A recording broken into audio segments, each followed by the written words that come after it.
The universe, in its infinite complexity and occasional bursts of cosmic irony, had developed a rather peculiar consensus about humanity. Across 17 different star systems, through 42 distinct civilizations, and among countless species who had collectively forgotten more about physics than Earth's greatest minds would ever learn, there existed one unifying belief. Humans were ridiculous, not dangerous, not innovative, not even particularly interesting. Just ridiculous? The Collective Observation Initiative, because aliens loved bureaucratic names almost as much as they loved unnecessary meetings, had been monitoring Earth for approximately 237 years. Their files on humanity read like a comedy of errors written by someone who fundamentally misunderstood how natural selection worked. Humans ate poison for fun and called it spicy food. They voluntarily threw themselves out of perfectly functional aircraft for recreation.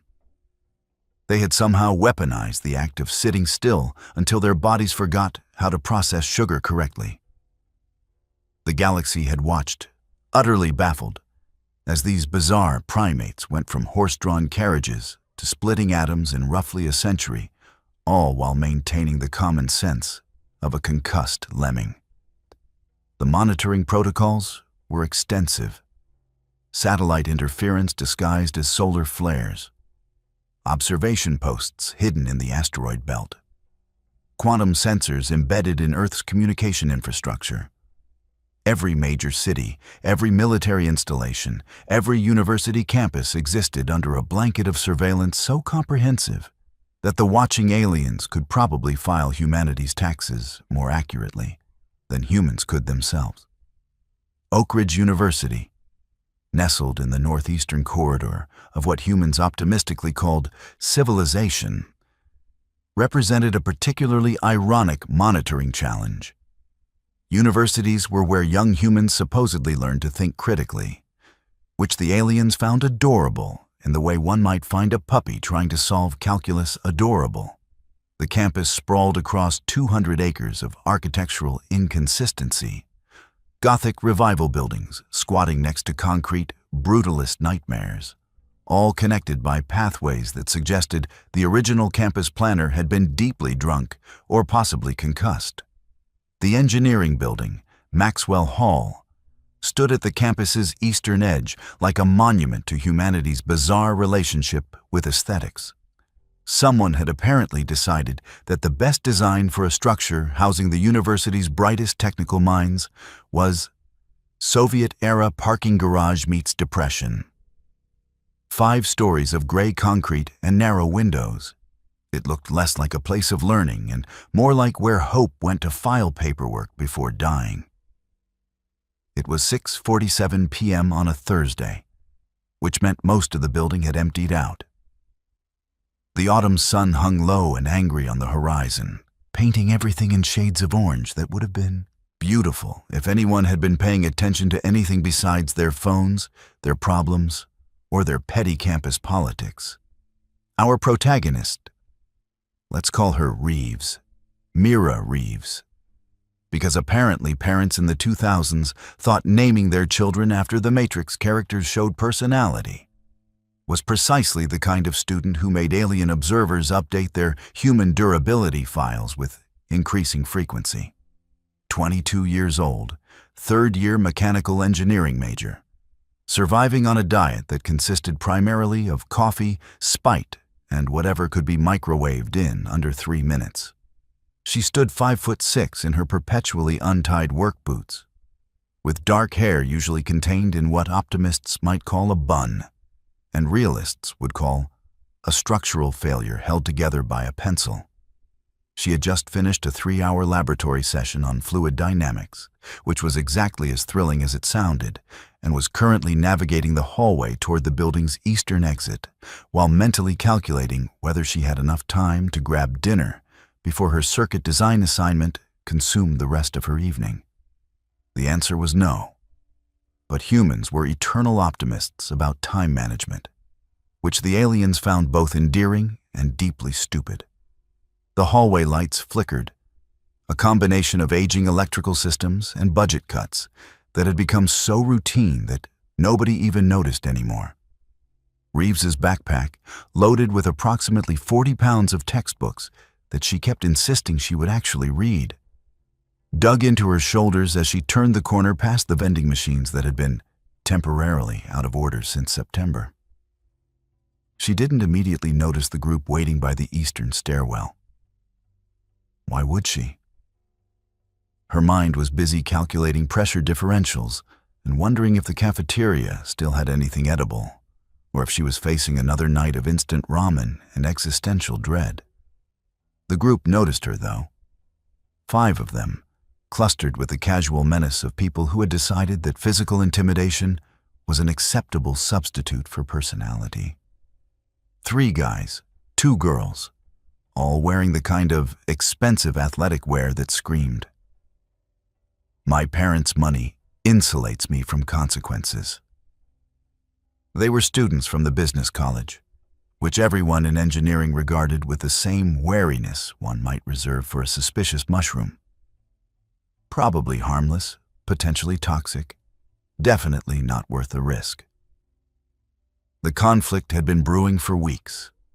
Something about a group project, accusations of stolen research, and the kind of petty academic drama that made reality television look sophisticated. Reeves had been tangentially involved. Her code had been used, allegedly without permission, in someone else's entrepreneurship pitch. She had explained, repeatedly and with increasing irritation, that the code was open source and available to anyone with basic search engine skills. But apparently facts were optional when wounded egos were involved. Hey, the lead guy, Carter something, trust fund haircut, jaw that suggested his family tree had some concerning branches, stepped forward with the swagger of someone who had never actually been punched in the face. "We need to talk."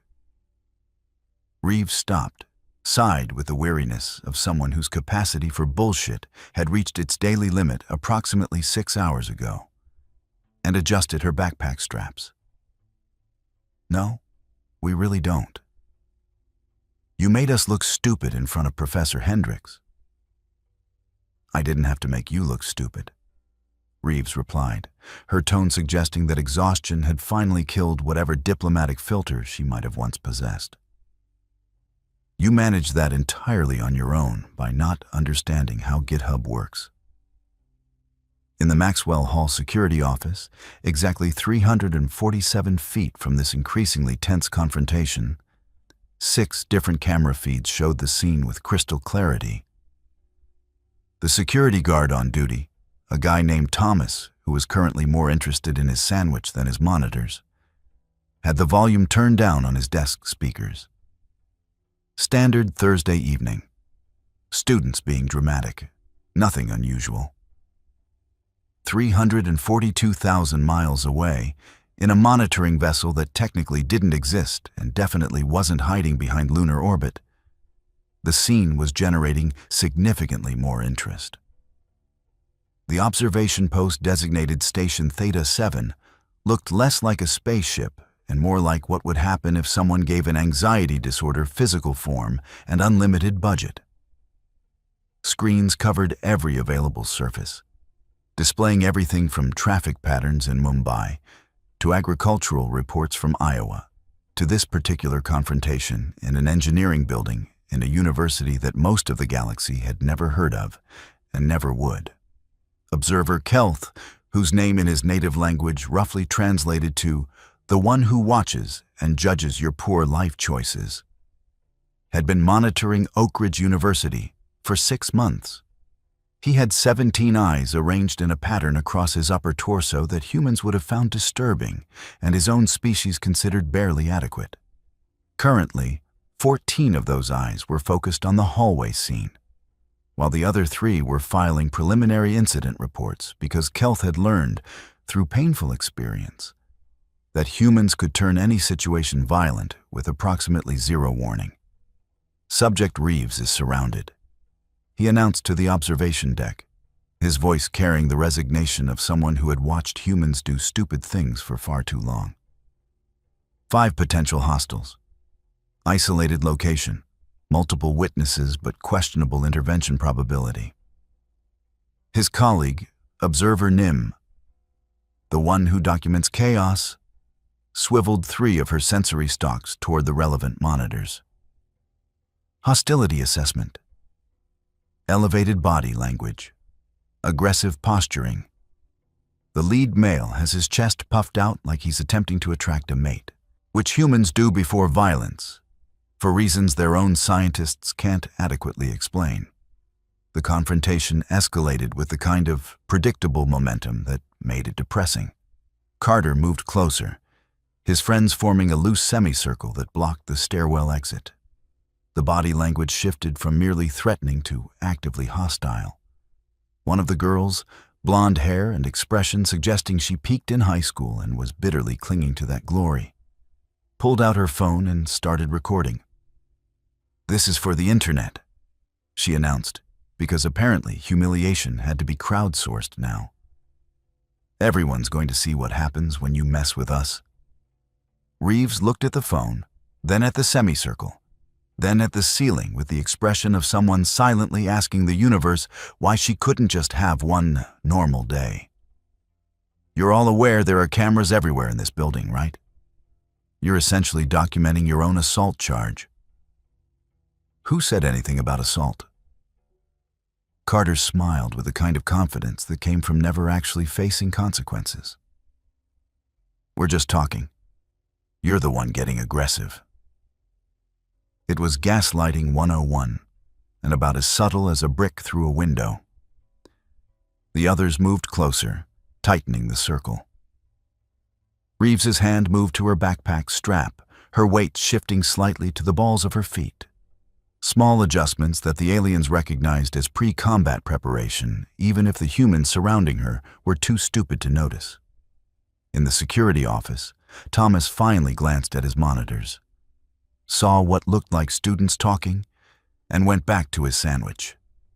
The cameras showed everything with perfect clarity. Digital timestamps, high-definition footage, multiple angles, evidence that would make any potential legal case open and shut. In Station Theta 7, alarms began screaming. "Threat level elevated to critical," Kelth announced, his claws dancing across holographic controls. "Recommend immediate intervention protocols." "Denied," came the response from Commander Vex, whose species had a name that humans couldn't pronounce without dislocating their jaws. She looked like someone had tried to make an octopus out of crystals and given up halfway through. "Non-interference protocols remain in effect. We observe, we document. We do not intervene unless extinction-level threat is detected. One human surrounded by 5 hostiles constitutes human social interaction," Vex interrupted, "which is apparently a violent blood sport on this planet. Our directive is clear: no intervention." Kelth's eyes narrowed. Well, 12 of them did. The other 5 were busy maintaining sensor locks. Human Fragility Index suggests potential for serious injury, perhaps lethal if the fall trajectory intersects with structural corners. Back in the hallway, Carter reached out to grab Reeves's arm, which was the kind of spectacularly stupid decision that suggested his brain had been decorative his entire life. She stepped back, her backpack swinging as a counterbalance, and her voice dropped to the kind of calm that preceded either flight or extraordinary violence. "Don't touch me." Or what? It was at this precise moment, 6:51 p.m. and approximately 37 seconds, that every camera in a 30-foot radius simply stopped working. Not gradually, not with the flickering uncertainty of failing electronics. They just stopped. The security feeds showed clear footage, then static, then nothing. The screens went black as if someone had simply unplugged reality. Thomas, who had finally decided to take his job seriously, stared at his monitors in confusion as 6 different camera angles simultaneously died. What the hell? He smacked the side of his display, which had never fixed anything in the history of electronics, but remained humanity's go-to troubleshooting technique. The girl recording on her phone watched her screen freeze, the image pixelating into meaningless noise before the entire device shut down. She frantically pressed buttons. Nothing. The phone had become an expensive paperweight with a cracked screen protector. Every recording device, every phone, every camera, every piece of electronic surveillance within a precisely calculated radius experienced simultaneous catastrophic failure. The probability of this occurring naturally was roughly the same as winning the lottery while being struck by lightning on a Tuesday while riding a unicorn. Which is to say, it didn't happen by accident. In Station Theta 7, the observation deck erupted into controlled chaos. "We've lost visual," Kelth announced, which was obvious to everyone because half the monitors had gone black and the other half were showing error messages in 17 different languages. "How?" Commander Vex demanded, her crystalline tendrils extending in what might have been alarm or might have been her species' equivalent of aggressive gesturing. "Unknown. All surveillance infrastructure in Sector 7B has experienced simultaneous failure. This is..." Kelth paused, checking his readouts with increasing concern. "This is statistically impossible." "Impossible happens daily on this planet," Vex snapped. "Restore visual now." "Working on it. But the interference pattern suggests intentional jamming technology operating at..." He stopped, one of his eyes widening to comical proportions. "Commander, the jamming signature matches collective technology. Someone is using our own equipment against us." In the hallway, Reeves felt the change before she saw it. The quality of light shifted, as if the air itself had become thicker, more substantial. Time didn't slow. That would be physically impossible. But her perception of it changed, like watching a video buffer at the worst possible moment. Carter's hand, reaching for her arm, stopped mid-motion. Not frozen exactly, but moving so slowly that individual muscle twitches became visible. The others around her had the same quality, like actors pausing mid-scene. Their expressions remained hostile, but trapped in amber, unable to progress. Then the shimmer came. It started as a distortion in the air, like heat waves rising from summer asphalt. Except it was October, and the hallway was temperature-controlled. The shimmer intensified, forming a vaguely circular pattern around Reeves, and her engineering brain, the part that stayed analytical even when everything else was screaming, recognized the energy signature as something that absolutely should not exist, according to every physics textbook she had ever suffered through.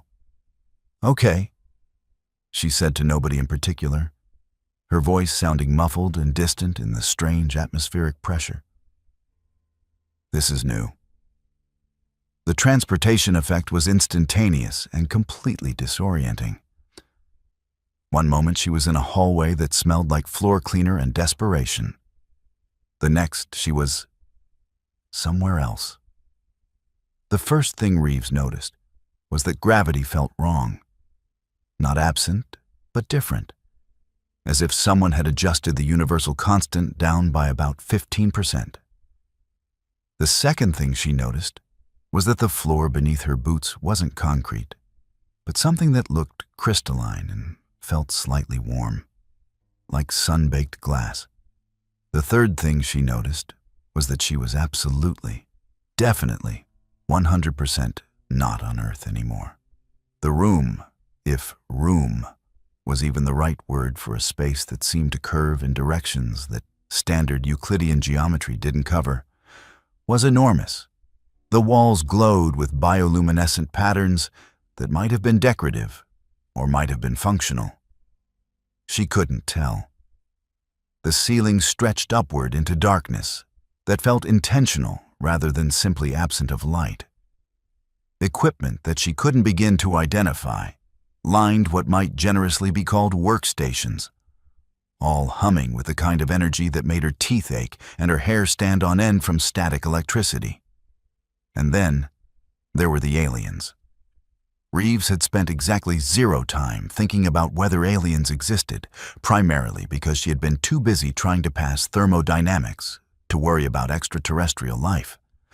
But faced with 3 beings that definitely weren't human, her brain did what it always did when confronted with the impossible.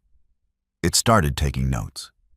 Observer Kelth stood approximately 7 feet tall, if stood was the right word for something with that many eyes and appendages. His skin had the texture of brushed metal, and those 17 eyes were currently staring at her with expressions that ranged from concern to panic, to what might have been bureaucratic horror. Next to him, Observer Nim looked like someone had combined a jellyfish with a filing cabinet and given the result sentience and anxiety. Her sensory stalks waved in patterns that Reeves's brain insisted meant something. Probably language, possibly distress signals. Behind them both, Commander Vex's crystalline form refracted the bioluminescent light into patterns that would have been beautiful if Reeves wasn't currently processing the fact that she had been abducted by aliens who looked like they were already regretting their life choices. There was a long moment of silence, the kind that stretched awkwardly while everyone present tried to figure out who should speak first.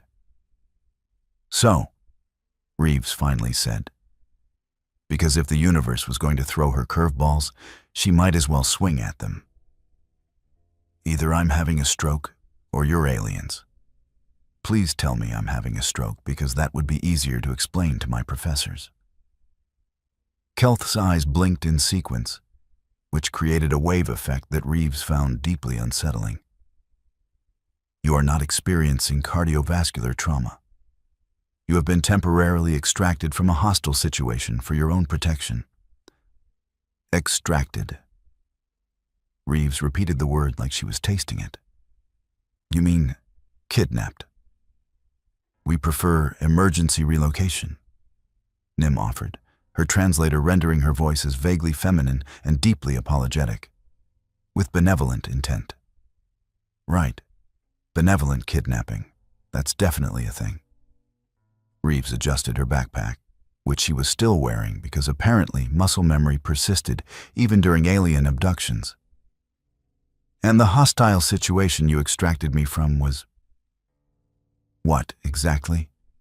Some trust fund idiots being dramatic?" 5 hostiles demonstrating clear, aggressive intent, Kelth explained, pulling up holographic displays that showed the hallway seen from angles that definitely shouldn't have been possible.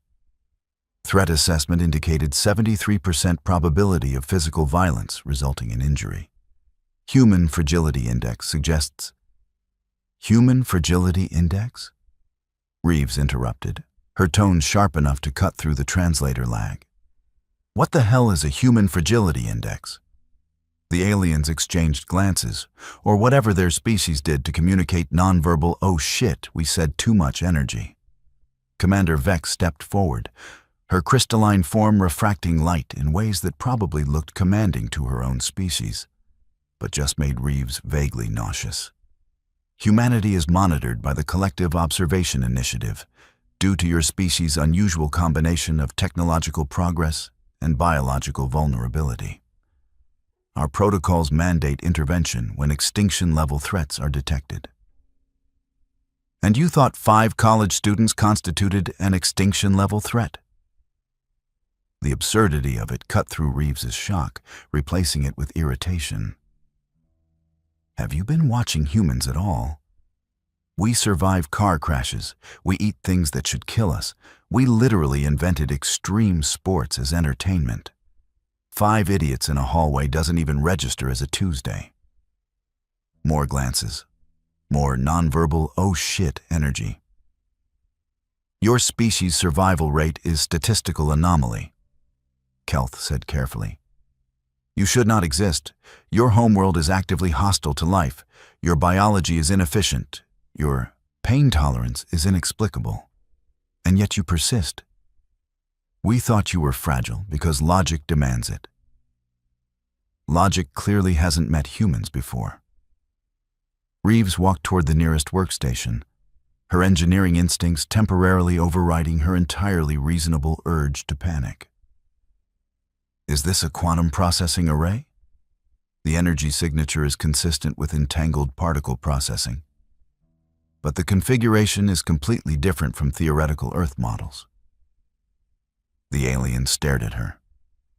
All 17 of Kelth's eyes, all of Nim's sensory stalks, all of Vex's crystalline facets, focused on this human who had been abducted less than 5 minutes ago and was now examining their technology with the casual interest of someone browsing a hardware store. You should be experiencing psychological trauma, Nim said, which came across less as an observation and more as a plea for the universe to make sense again. Oh, I'm going to have a breakdown later, Reeves assured her, running her hand near but carefully not touching the holographic interface. Probably tonight, possibly tomorrow, during my morning shower. But right now, I'm looking at technology that shouldn't exist, on a ship that definitely isn't human-made, after being extracted via what I'm guessing was localized spatial displacement. My emotional breakdown can wait. This is too interesting. In the monitoring station's command center, where dozens of other observers were watching this interaction with increasing alarm, someone made a note in humanity's file. The note read, in translation, "Revise fragility assessment. Humans may be experiencing different form of insanity." Miss Reeves, Commander Vex said, her tone attempting diplomacy and achieving something closer to barely controlled panic. We need to return you to Earth immediately. This extraction was unauthorized. It violates 7 different collective protocols and approximately 43 interstellar laws. 43? Reeves looked up from the workstation. That seems specific. The collective takes unauthorized human contact very seriously. Your species is classified as developing but dangerous. We are not supposed to interfere. And yet here I am. Reeves gestured to herself, to the ship, to the general situation. On your ship, after you interfered. So either your protocols are guidelines rather than rules, or you're all really bad at following instructions. Kelth made a sound that the translator rendered as something between a sigh and a groan. We observed potential harm. Our directive is to prevent human extinction events. We classified the situation as 5 idiots in a hallway. Reeves interrupted again, which was becoming a habit, which I could have handled. Humans have been dealing with bullies since before we figured out fire. We're surprisingly good at conflict resolution, usually by not being where the conflict is. Your conflict resolution primarily involves avoidance? Nim asked, her stalks tilting in what might have been confusion. And occasionally pepper spray, but mostly avoidance. Reeves walked back toward the center of the room, her boots making strange sounds on the crystalline floor. So here's what's going to happen. You're going to return me to Earth, exactly where you took me from, at exactly the time you took me. You're going to restore the cameras so there's a record of what happened, or didn't happen, depending on how you want to play this. And then you're going to revise your human fragility index, because clearly your data is outdated. We cannot simply return you, Vex protested. There are protocols, procedures, medical scans to ensure you haven't been contaminated by... Contaminated by what? Alien cooties? Reeves's patience, already strained by a long day and sudden abduction, had officially run out. I've been on your ship for maybe 6 minutes. Unless your technology's leaking radiation. Is it leaking radiation? No, Kelth said quickly. All safety measures are. Then I'm fine. I've probably been exposed to more weird stuff in the engineering lab than anything on this ship. Do you know what we keep in the chemical storage closet? Because I don't think our professors do either, and I'm pretty sure some of it violates the Geneva Convention. The aliens consulted with each other in their native languages, which created a sound pattern like wind chimes having an argument with a synthesizer. Reeves waited, her arms crossed, her expression suggesting that she had already made her decision about how this was going to end, and was just waiting for them to catch up. Finally, Vex turned back to her. We will return you, but you must understand. You cannot tell anyone about this encounter. Humanity is not ready for confirmed extraterrestrial contact. The psychological impact alone could what? Make us act weird? Reeves laughed, sharp and incredulous. Have you met humans? We're already weird. We elected leaders based on hair quality and sound bites. We created social media and then acted surprised when it made everyone miserable. We're literally heating our own planet to uninhabitable temperatures and just continuing to do it while complaining about the weather. Aliens existing is honestly not even in the top 10 strangest things happening on Earth right now. Nevertheless, Vex insisted, you cannot speak of this. Who would believe me anyway? Reeves pointed out. If I tell people I was abducted by aliens who thought college bullies were an extinction-level threat, they'll assume I had a breakdown from stress, which, given my academic schedule, would be totally reasonable. More consultation, more musical arguing. We will return you, Kelth finally said. 8 minutes and 40 seconds after extraction. Sufficient time for your attackers to become confused. Insufficient time for major incident escalation. We will restore camera functionality and create the impression of technical malfunction. And my phone? Will function normally with no memory of the interruption. Smooth. Reeves adjusted her backpack again, a nervous habit she hadn't even realized she had. One question before you send me back. Why humans? Why monitor us so closely? There have to be other developing species out there. The aliens exchanged what Reeves was beginning to recognize as their version of uncomfortable looks. Because you terrify us, Nim said quietly. Your species should not exist, should not have survived, should not have reached space. You are biologically improbable, socially chaotic, and technologically reckless. You create art about your own extinction and call it entertainment. You voluntarily consume ethanol as a recreational poison. You launched primitive spacecraft with barely functional computers and called it progress. Every predictive model we have says humanity should have destroyed itself a century ago. And yet, here you are, still surviving out of what appears to be pure spite and caffeine. Reeves stared at her for a long moment, then started laughing. Really laughing, the kind that came from genuine amusement rather than politeness. You're monitoring us because we're an anomaly, she said when she could breathe again. We're the universe's error message, the exception that proves the rule. That's amazing. That's the most human thing I've ever heard, and I didn't even know it until aliens told me. It is not amusing, Vex said sternly. It is concerning.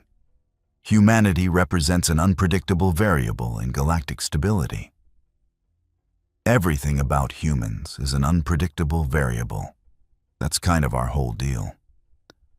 Reeves looked around the ship one more time, memorizing details that she would never be able to share, but would definitely never forget.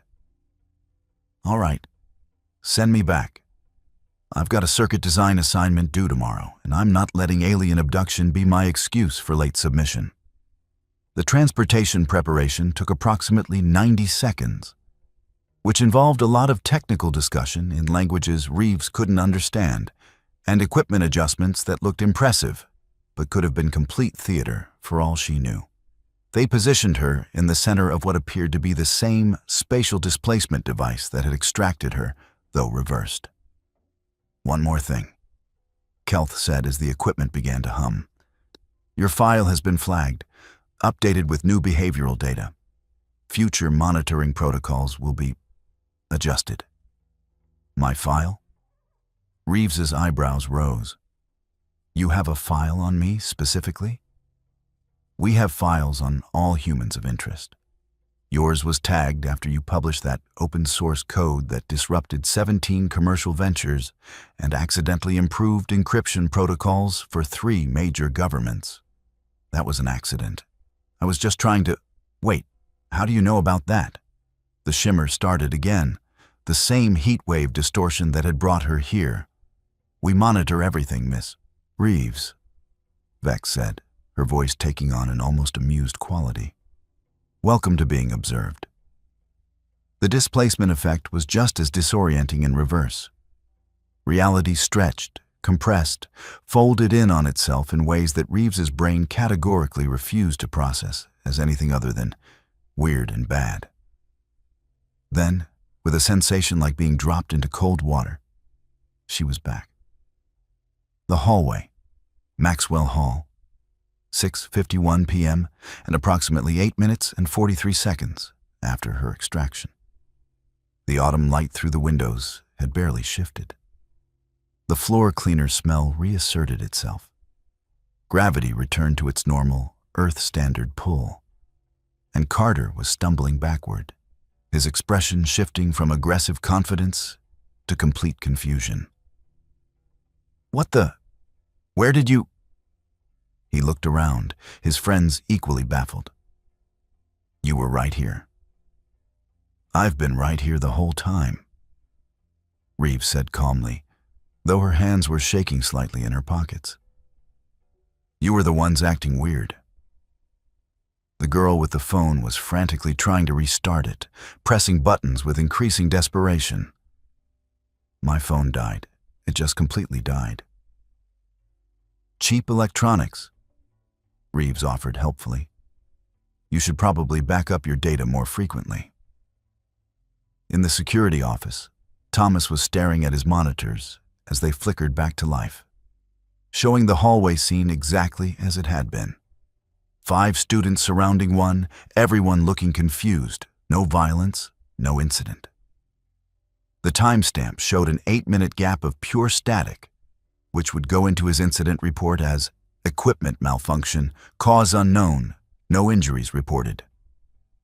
Carter and his friends, faced with a situation that made 0 sense and a target who had apparently teleported or something equally impossible, made the very human decision to just leave. They backed away, muttering about glitches and weird shit, their threat displays abandoned in favor of confused retreat. Whatever intimidation they had planned couldn't survive the fundamental weirdness of what had just not happened. Reeves waited until they were gone, then let out a breath she hadn't realized she was holding. Her hands were still shaking.